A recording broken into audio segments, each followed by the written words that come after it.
KF-21이 우크라이나 AAI-222 엔진으로 교체 비행에 성공했다는 말은 그대로 받아들이면 안 됩니다. 가장 먼저 짚어야 할 핵심은 이것입니다. 현재 KF-21 보라매의 실전형 동력은 미국지 2계열의 F-414 엔진이고 AA-222는 KF-21의 주 엔진이 아니라 한국이 미래 무인 전투기와 보조 전력 체계에서 참고할 수 있는 우크라이나산 소형 제트 엔진입니다. 그런데도 이 이름이 갑자기 주목받는 이유는 분명합니다. 전투기의 진짜 독립은 기체 외형이 아니라 엔진에서 결정되기 때문입니다. 한국이 KF-21을 공개했을 때 세계가 놀란 부분은 단순히 새 전투기 한 대가 등장했다는 점이 아니었습니다. 길이 약 16.9m, 폭 약 11.2m, 높이 약 7m급의 쌍발 전투기를 독자 개발하면서 한국이 더 이상 전투기 구매국에 머물지 않겠다는 신호를 보냈기 때문입니다. KF-21은 최대 이륙 중량 약 25.6톤급으로 알려져 있고 시제기는 2022년 7월 첫 비행에 성공했습니다. 이후 초음속 비행 무장 분리, 시험, 공중급유 시험 등 단계적 검증을 거치며 양산 체계로 들어갔습니다. 그러나 가장 예민한 질문 하나는 아직 남아 있습니다. 엔진까지 완전히 한국 손에 들어왔느냐는 질문입니다. 현재 KF-21에 장착되는 F-414 계열 엔진은 이미 F-18 슈퍼 호넷 그리펜 2등에서 검증된 강력한 엔진입니다. 단일 엔진 기준으로 약 22,000파운드급 추력을 내는 계열로 평가되며 KF-21처럼 쌍발 구조를 가진 전투기에는 안정성과 추력 면에서 매우 현실적인 선택입니다. 한국의 한화에어로스페이스가 조립과 부품 생산에 참여하고 있지만 원천 설계와 핵심 권한까지 완전히 한국에 있는 것은 아닙니다. 바로 이 지점에서 국산 엔진이라는 말이 단순한 자존심 문제가 아니라 수출 허가 정비 권한, 성능 개량 전시, 부품 수급까지 연결되는 국가 전략 문제가 됩니다. 그렇다면 우크라이나의 AAI 엔진은 무엇입니까? AAI-NED는 우크라이나의 이우첸코 프로그레스가 설계하고 모터시치가 생산과 관련된 것으로 알려진 소형 터보팬 엔진입니다. 이 엔진은 야크 130 훈련기, 중국 L15 고등훈련기 같은 플랫폼과 연결되어 거론되어 왔습니다. 추력은 파생형에 따라 다르지만 대략 2,500kg급 전후로 알려져 있으며 KF-21의 F-414 같은 대형 전투기 엔진과는 체급 자체가 다릅니다. 다시 말해 AAI-22가 KF-21의 심장으로 들어갔다는 식의 주장은 기술적으로 조심해야 합니다. 하지만 AAI-22가 한국 방산에 던지는 의미는 작지 않습니다. 핵심은 유인 전투기가 아니라 무인 전투기입니다.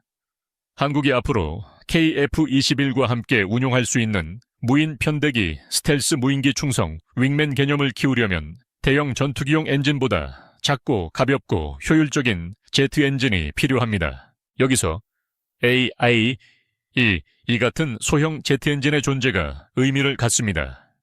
실제 전장에서는 한 대의 전투기가 혼자 싸우는 시대가 끝나고 있습니다. 조종사가 탄 KF-21이 앞에서 지휘하고 그 주변에 무인기가 정찰 전자전 유도탄 운반 위험 지역 침투를 막는 구조가 미래 공중전의 핵심으로 떠오르고 있습니다. 한국이 이 방향으로 움직이는 이유는 명확합니다.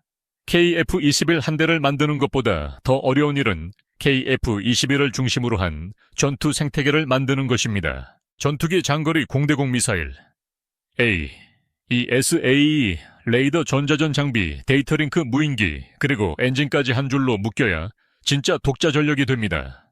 만약 엔진에서 계속 외국 허가가 필요하다면 아무리 기체를 잘 만들어도 수출 시장에서 한계가 생깁니다. 어떤 나라에 팔 수 있는지, 어떤 무장을 통합할 수 있는지, 어느 수준까지 성능을 개량할 수 있는지에 외부 변수가 붙게 됩니다. 그래서 한국이 국산 엔진 개발에 속도를 내는 것은 필연적인 흐름입니다.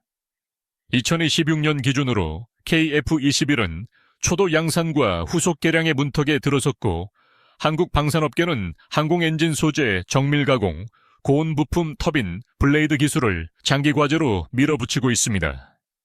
전투기 엔진은 단순한 금속 덩어리가 아닙니다. 섭씨 1500도, 안팎의 고온 환경, 초고속 회전, 극심한 진동 수천 시간의 내구성 시험을 버텨야 하는 기술의 집합체입니다. 그래서 세계적으로 전투기 엔진을 독자 개발하고 양산까지 이어간 나라는 손에 꼽힙니다. 여기서 모터시치라는 이름이 주는 무게가 커집니다. 모터시치는 소련 시절부터 이어진 항공 엔진 분야의 핵심 기업으로 알려져 있습니다. 우크라이나 전쟁 이후 이 회사와 관련된 기술 인력 공급망은 국제 방산 시장에서 더욱 민감한 자산이 되었습니다.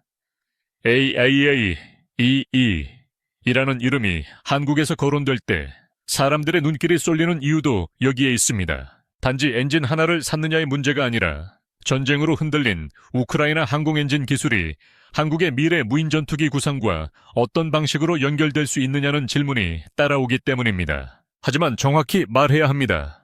KF-21이 지금 당장 AII-220으로 날아올랐다는 식의 이야기는 사실과 다르게 들릴 수 있습니다. KF-21의 현재 심장은 F-414 계열입니다. AI-220은 체급과 용도가 다른 엔진입니다. 다만 한국이 AAA 같은 엔진을 분석하고 운용 경험을 확보하고 이후 더 강력한 국산 소형 터보팬으로 전환한다면 이야기는 달라집니다. 그것은 KF-21 본체의 엔진 교체가 아니라 KF-21을 둘러싼 무인기 전력의 국산화로 이어질 수 있습니다. 이 차이를 모르면 이야기는 과장으로 끝납니다. 그러나 이 차이를 이해하면 오히려 더 큰 그림이 보입니다.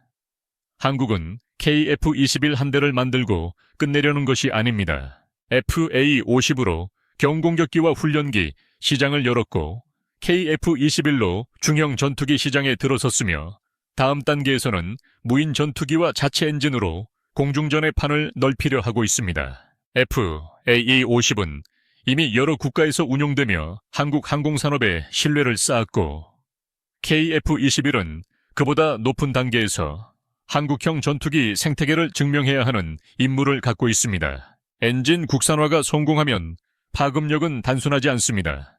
첫째, 정비 비용을 줄일 수 있습니다. 둘째, 전시 상황에서 부품 수급의 위험을 낮출 수 있습니다. 셋째, 수출 협상에서 외국 정부의 승인 변수를 줄일 수 있습니다. 넷째, 무인기와 유인기의 공동작전 체계를 한국식으로 설계할 수 있습니다. 다섯째, 장기적으로는 KF-21 후속 개량형이나 차세대 전투기 개발에도 기술 자산이 축적됩니다. 이것이 바로 엔진 하나가 국가 방산의 운명을 바꿀 수 있다고 말하는 이유입니다. 한국이 넘어서야 할 벽도 분명합니다. 전투기 엔진은 설계도만 있다고 만들 수 있는 물건이 아닙니다. 고온 합금 단결정, 블레이드 정밀 냉각 구조 압축기, 효율 연소, 안정성 디지털, 엔진 제어 장치까지 모두 맞물려야 합니다. 시험 과정도 길고 비쌉니다.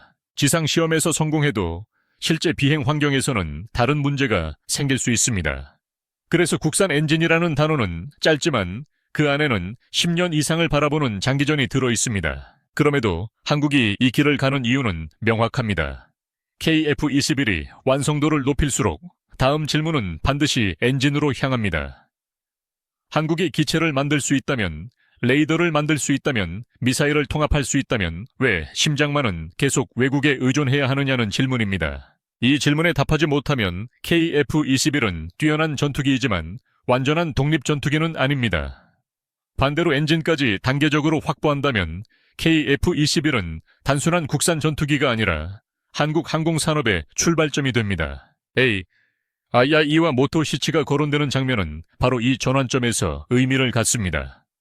한국이 우크라이나 엔진을 그대로 KF-21에 넣었다는 이야기가 아니라 우크라이나가 가진 소형 제트 엔진 기술의 경험이 한국의 무인 전투기 구상과 만날 수 있다는 점입니다. 그리고 그 다음 단계는 외국 엔진을 참고하는 수준을 넘어 한국 기업이 자체 추력급을 갖춘 소형 터보팬을 만들고 그것을 한국형 무인기에 탑재하는 것입니다. 이 흐름이 완성되면 KF-21은 혼자 나는 전투기가 아니라 여러 무인기를 지휘하는 공중 지휘 플랫폼으로 진화할 수 있습니다. 여기서 시청자가 반드시 기억해야 할 숫자는 3가지입니다. 첫째, KF-21은 2022년 첫 비행 이후 약 2년 만에 양산 계약 단계로 들어간 한국형 전투기입니다. 둘째 F-414 계열은 약 2만 파운드가 넘는 추력급으로 KF-21 같은 쌍발 전투기에 맞는 검증된 엔진입니다. 셋째 AIE는 대형 전투기용이 아니라 훈련기와 소형 제트, 플랫폼에 가까운 엔진입니다. 이 세 숫자를 놓고 보면 과장된 제목과 실제 기술의 거리가 선명해집니다. 그러나 방산에서 중요한 것은 오늘의 장착 여부만이 아닙니다. 어떤 기술을 손에 넣고 어떤 시험 데이터를 축적하며 어떤 부품을 국산화하느냐가 5년 뒤와 10년 뒤의 전력 차이를 만듭니다.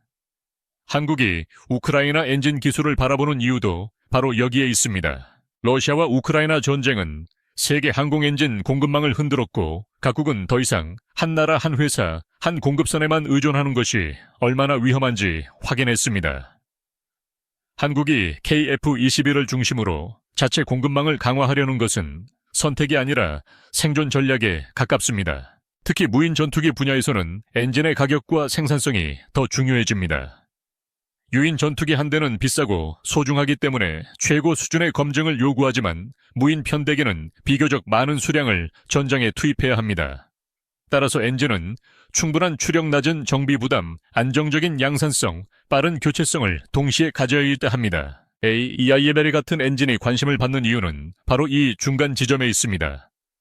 너무 크지 않지만 제트 무인기에 필요한 추진력을 제공할 수 있는 체급이기 때문입니다. 결국 오늘의 핵심은 한 문장으로 정리됩니다. KF-21의 엔진이 당장 AII-222로 바뀐 것이 아니라 한국이 KF-21 시대를 지나 자체 엔진과 무인 전투기 시대로 들어가는 문 앞에 서 있다는 것입니다.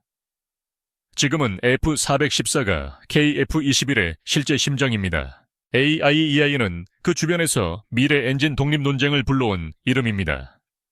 그리고 국산 엔진 개발은 한국이 언젠가 반드시 넘어야 할 마지막 관문입니다. 기체를 만들고 레이더를 만들고 무장을 통합한 한국이 이제 엔진까지 손에 넣는다면 그때 KF-21은 진짜 의미에서 한국 항공전력의 중심이 될 것입니다.